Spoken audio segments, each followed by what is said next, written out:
आज कितने दिन हो गए बेटे से रुपए पैसों के लिए कहते कहते, लेकिन लगता है कि ध्यान ही नहीं देता।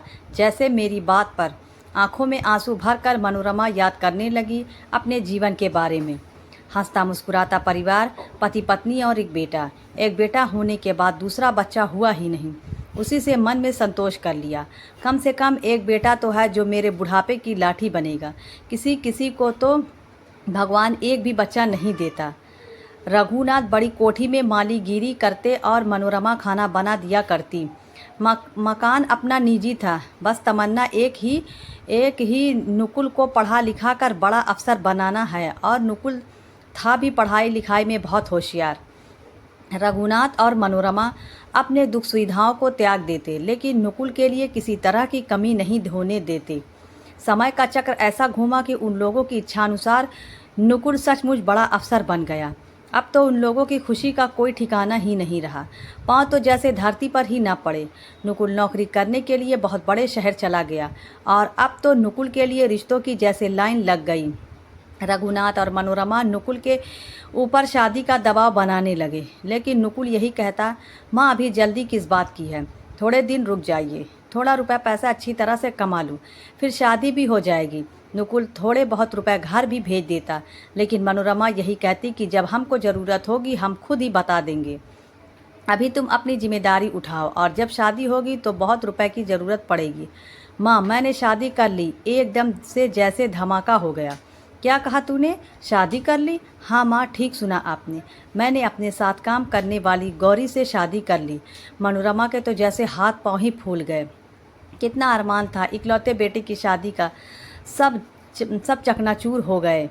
दोनों पति पत्नी रोकर रह गए। ठीक है बेटा, कम से कम बहू को लेकर ही आ जाओ, वो कहाँ गांव में रह पाएगी।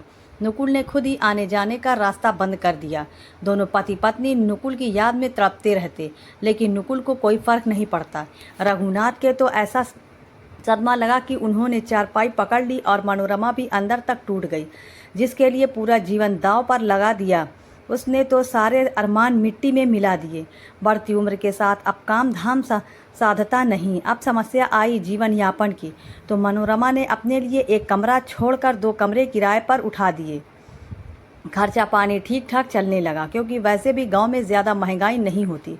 लेकिन लॉकडाउन में स्कूल हो गए बंद और जो मास्टर किराए पर रहते थे मकान खाली करके चले गए।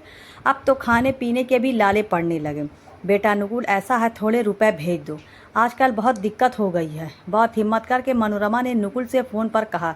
हाँ हाँ देखता हूँ, नुकुल ने गोलमाल जवाब दिया। 2-4 दिन देखा मनोरमा ने, फिर से नुकुल को फ़ोन किया।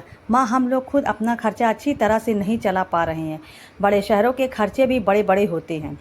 नुकुल ने टका सा जवाब दे दिया। और जब मनोरमा ने ठान लिया कि बेटे के आगे हाथ नहीं फैलाऊंगी, शाम को चौपाल में अपनी समस्या को रखने का विचार बनाया। पहले तो सबको अपनी समस्या बताई, फिर बोली, मैं अपना घर बेचना चाहती हूँ। ये क्या कह रही हो आप, घर बेच दोगी तो रहोगी कहाँ? सब एक साथ बोल पड़े।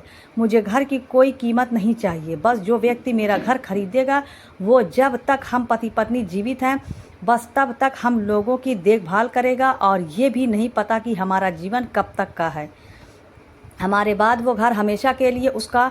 लेकिन ये सब होगा पक्की लिखा पढ़ी के साथ, क्योंकि एक बार मैं अपने ही खून से धोखा खा चुकी हूँ, अब फिर से धोखा खाना नहीं चाहती।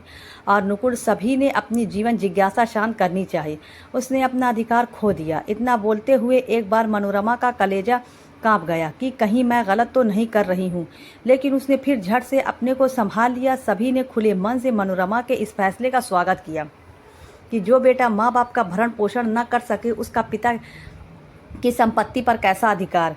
गांव के ही एक सज्जन दंपत्ति ने आगे बढ़कर उनकी सेवा करने का बीड़ा उठाया। सरपंच की मदद से सारी लिखा पढ़ी हो गई। आज मनोरमा के चेहरे पर अजीब सा संतोष था। अगर आपको हमारी वीडियो पसंद आए तो वीडियो को लाइक कर दें और हमारे चैनल को भी सब्सक्राइब कर दें। धन्यवाद।